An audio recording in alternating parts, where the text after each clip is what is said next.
Hey, it's me. Just some person. That one person to be exact. And this year, I was like, hey, I should enter a multitude of design and illustration contests in order to challenge myself so I can become a better artist. And in this video, I'll be talking about the 3 Miku designs I made and submitted with a chance of them being turned into Miku figures, with my hardest challenge being at the end. Sega Prize Design Contest. My first challenge was tackling a competition put out by Sega to make their next prize figure, where they collaborate with the website PiaPro and put out an announcement calling all artists to use this base and to create a design according to the prompt. This is the 6th prize figure design contest Sega has put out for a Miku prize figure. This contest has the prompt of classical maid, which had my mind immediately go to some sort of Victorian, reserved, old-timey style maid dress that would have some puffy long sleeves with ruffles and bows. But there were some things I had to consider before attempting to make this design. For example, colors are very important when it comes to design, and I didn't want to just go with a basic black and white maid dress. I wanted to deviate, and so I picked out this color palette and edited it to match my vision. Most prize figures need to be simpler design-wise and have to be easy to mass produce for crane games and claw machines. Plus, it all needs to have a good silhouette when it comes to the pose. The pose itself also has to be able to stand flat without needing a whole lot of pegs or supports. To help me, I looked up what winners did in the past to see what a winning design and what a winning pose looks like. I struggled the most when it came to the illustration portion of this. I had a bit of a hard time with the anatomy and clothing movement, but overall the sketch and line art turned out fine. It was the shading that really messed me up. I have no idea what I was doing, and I ended up just putting fades and shadows in hopes of making it look somewhat professional, but it just ended up turning out kind of ugly. There's no excuse for this. I think the highlights were fun to do and it ended up kind of cute, but I just couldn't understand the ruffles for the life of me, and I ended up giving up on those. Last but not least, I made a simple background that matched the vibe of the design and illustration, and then I was done. The design is cute, I'm glad I got it done on time, and I'm happy with it overall. Though the illustration does look flat in many areas and shows my lack of rendering knowledge, and the anatomy on places like the face, hands, and bust also look very off. I'm not gonna lie, she looks like a giraffe here, and the ruffles turned out terrible, and I think the design could have been better, but for what it is, and for my own creativity, when it came to straying away from the basic black and white, as well as finding a way to incorporate Miku's tie, I think overall, not a bad design. So we'll just have to wait and see if I win. Good Small Company Contest.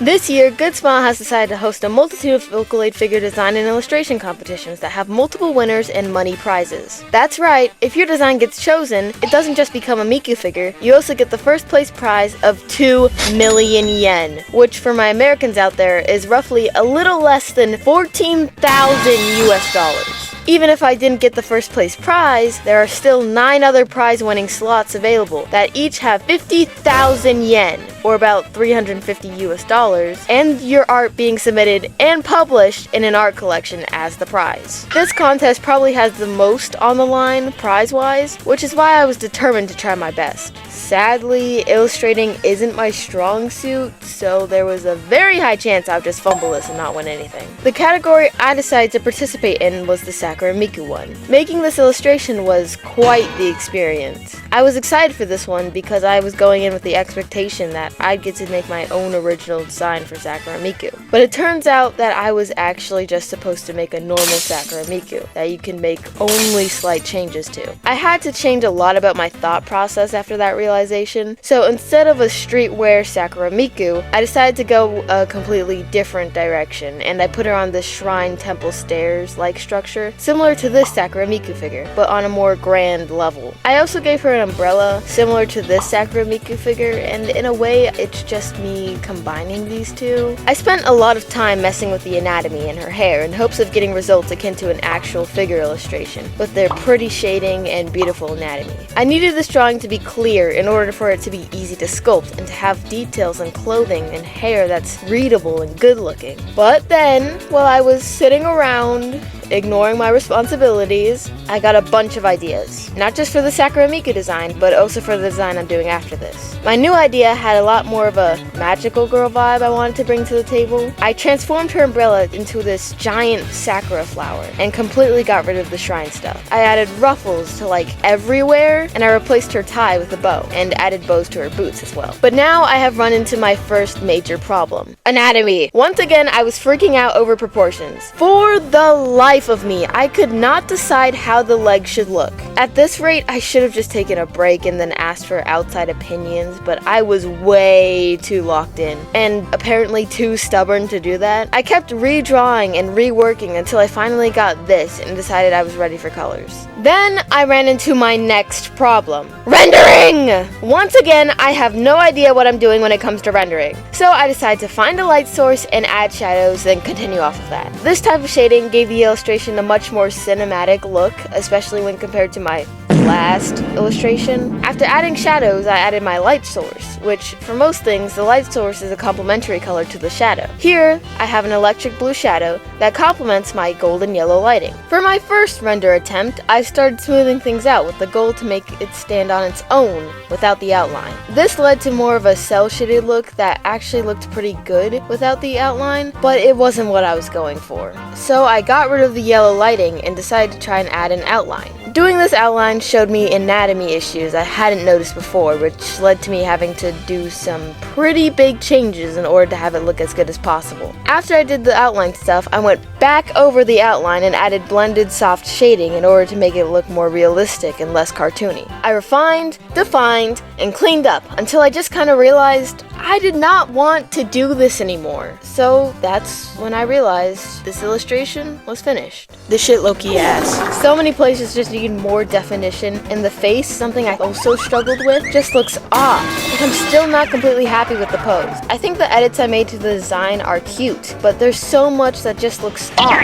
At least I finally got the ruffles right. Plus the hands look okay, as well as the boots. They look nice. I guess it's not a total fail. It's not terrible, but it's definitely not winning shit, so we'll have to just wait and see. Good Small Company Winter Miku 2026. Every year since 2012, Prompt for Miku and her rabbit is put out, and people get to submit their designs in hopes of getting chosen to become the next Snow Miku for that year. Now, this is pretty big. This is almost the equivalent to making a magical Mirai design for Miku, or a racing outfit. The new design goes with an official song, an android, and is used for any and all Snow Miku merch for that year, including gacha, potential scale figures, and more recently, a potential Ichiban Kuji prize figure. Even though money isn't on the line, the amount of credit to your name is worth way more and can lead to more future opportunities for the artist who wins. I love the yearly Snow Miku contest. This year's theme is Happy Patisserie, so basically Snow Dessert Miku. I was extremely excited for this one because of what was on the line and because of the theme. My favorite thing is when they make dessert themed Miku figures, so this was exactly my cup of tea. Get it? Cup of tea. Yeah, something of a jokester myself. Anyway, I decided to go with a macaron theme. Not to be confused with macaroons, which are these terrible coconut abominations. Sorry, I just don't mess with coconut very much. I just mean macarons, like the cute ones that everyone likes. For this design, I just knew there were some things that had to be there, like this macaron hat, this scarf, and some sort of macaron skirt. Oh, and this snowflake design I was really proud of. I sketched out my ideas on some old papers, then got to work. For this, once again they give you a Miku base to use. This base is an Android base because the whole thing with the yearly Snow Miku is that it's a Good Small Company thing that they host every year in order to make a new Nendroid. Of course the design gets used for more than just the Nendroid, but the Nendroid is the main purpose. After sketching out my concept, I started making color concepts, but something felt off. So I contacted my friend and asked for her opinion, and she suggested a cardigan. At first, I was hesitant because I wanted the sleeves to be shown completely, but after adding the cardigan, it really brought the design together. After this, I continued messing around with colors. I really wanted to incorporate pink, but the idea of basing the colors off of the northern lights ended up being what I went with. After I got my design and the general gist of the colors, I started the line work. After I smoothed out and touched up the lines, I moved on to finalizing the colors. I realized I didn't like how bright the colors originally were, and I decided to mute them a bit and gave them more of a pastel and less saturated look. I colored the clothes, which was slightly more complicated than I expected, but overall it turned out nice. Before the hair, I realized my original idea was boring, and I decided to change the twin tails to have white on the inside instead of having it at the end. After finishing that up, I decided to color the outlines in hopes of making my design look more appealing to the eye. This also led to me adding these macaron hair pieces to the twin tails. Once that was done, I moved on to the eyes, which ended up being a bit of a struggle. I drew the hair too in the face, so I struggled getting the eyes to show without them being covered by the hair. But instead of worrying about it, I moved on to the back view, which was easy enough. After the back view was mostly done, I switched my attention back to the eyes, and to combat my hair to eye ratio problem, I decided to just draw the eyes over the hair. I ended up going back and forth between debating little details that could be added to the design and actually drawing the back view. After I finished the back view, I had also decided I'm done editing the design for the most part, and I turned my attention to the side view. I started with a rough sketch and continued with the black outlines. I hate doing side views because some things should just not be viewed from the side, and I think this design is one of those things, because how am I supposed to draw this stupid hat from the side? Well, I tried my best and continued on to coloring the outlines. After losing a bunch of footage, my design sheet is almost completely done. All I had to do now was add the finishing touches. Snowy, cozy, macaron Miku. This is probably the best thing I've made all video. There are some things I could have done better, like the presentation, hair to face ratio, and I could have done way more with the little rabbit friend, but overall it's not bad. This design is definitely Miku, it's definitely snow, and it's definitely sweet tree inspired, meaning I might have a real chance to make it to at least the top 6 final designs with this one. Now, for the moment you've been waiting for! The results.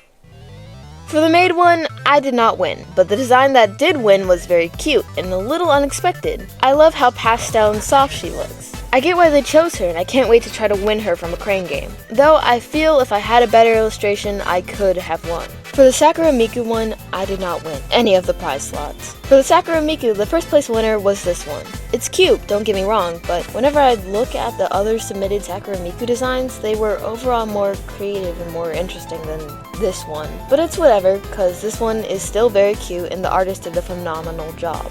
Last, but not least, Snow Miku. There were 6 available slots for the finalists of the 2026 Winter Miku contest, and all 6 slots were filled up, and I did not fill any of them. The ones that were chosen are really cute. Breaking news! The final results have released, and this was the winner. She is very cute. I really like her little, she kind of has like a little apron going on, and like the tie is so cute. She kind of reminds me of my maid design I made in this video, so I 100% am going to try to get my hands on her in any way possible. But yeah, I'm kind of glad she won.